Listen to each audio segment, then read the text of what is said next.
An interesting scenario. The coin has been tossed, and Smirin has the white pieces, and amazingly enough, Danny, this is a repetition of what happened in Moscow. The players were even after the first two games, and now again Smirin has the white pieces as he did then, Anand the black pieces, but if Anand draws the game, he wins the match. That's right, but Smirin has a time advantage, has a 1 minute time advantage to compensate for that.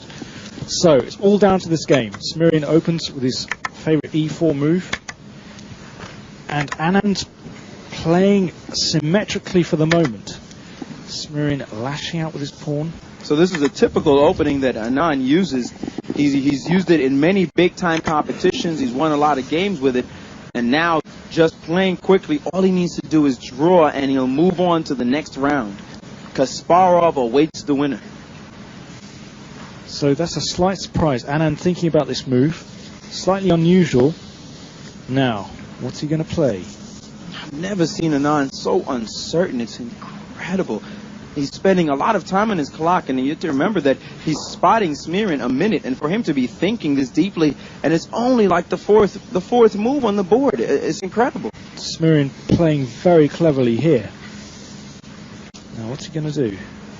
Not thinking. I think this is unbelievable. He's almost spent a minute, 20% of his time for 4 moves. It's incredible, the uncertainty of this strong player. He clearly is a bit off form. He better get back in form, or else he's going to be out of this competition. He's under 4 minutes now. It's crazy. Come on, Vishy, make a move. Make a move. Madness. Come on. This is unbelievable. This is shocking.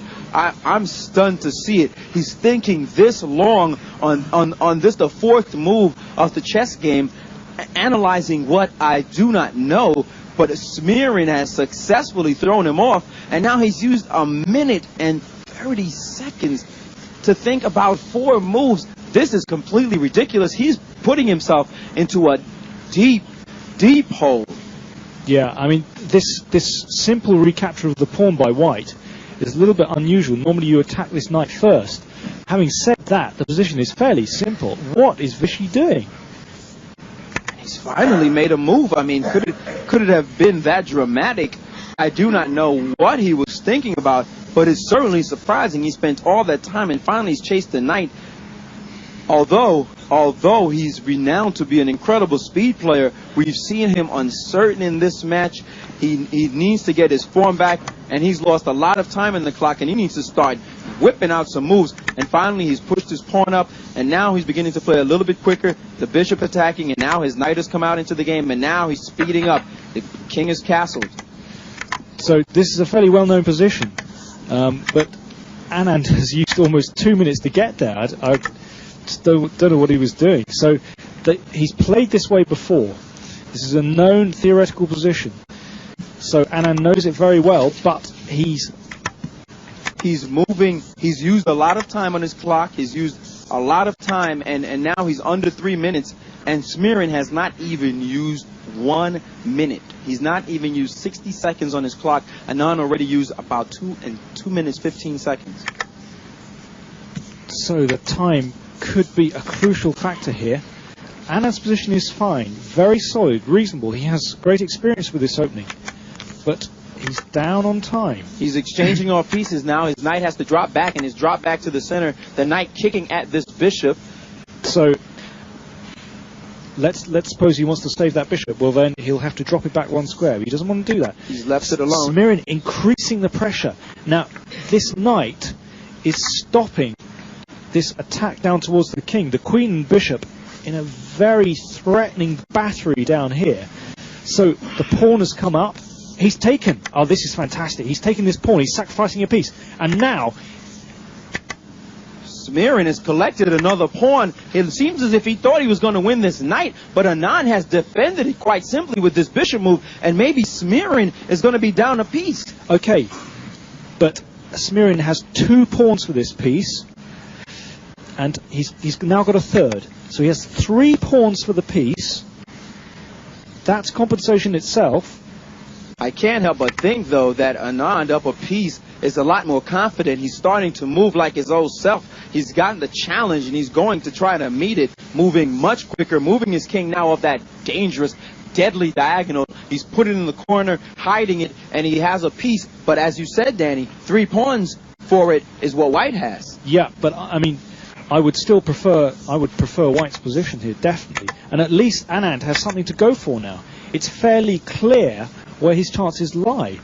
So he's down on time, but he's got something to play for now. He's whipping off moves. There's suddenly a pause in the situation. Look at Smirin's bishop. Despite being a piece down, he has some healthy bishops sitting in the middle of the board, and he's attacking a pawn, and Anand has ignored it. This is why they call this a shootout. Both sides' guns come out blazing, and now making sure that no attack happens, and Anand has sacrificed the bishop in the middle, but of course he would gain that queen, and he sacrificed his rook for the bishop, and now he's attacking a rook and a queen. This is fantastic battle going on here. So the reason he's done that is to trade off pieces. There you go, he's just trading more pieces off the board, and it seems he's about to win not just 1 pawn but 2. He's ripping a rook. No, in fact, he's only going to win 1 pawn, and he's up a piece. And Danny, this is like a quick turnaround, and Anand is just up a piece. Okay, he's up a piece, but he's taken a pawn. Fantastic. And he sacrificed his queen. Unbelievable sacrifice. Anand showing his form. So, at the start of this, Smirin had 3 pawns for the piece. Now he's only got 1. Vishy has a clearly winning position here. The only problem is time. He has about a minute and a half to try and win this game. Smirin has over 3 minutes. And look at Anand display his skill, his accuracy, and his moves, moving quickly, showing just why they consider him so fast and so rich a speed player. He's just moving quickly now. He's at a big disadvantage on the clock, but he's got an extra piece. But this is not over yet. This game is not over. Anand has only a minute and a half to try and win this game. Oh, but look at that position. The pieces. Oh, and he thumped that rook down with authority. And bam, he's ripped off all the extra pawns. He's just got a pass pawn. And look at him make a minute look like a year. He's ripped another pawn off the board. Anand seemingly coming back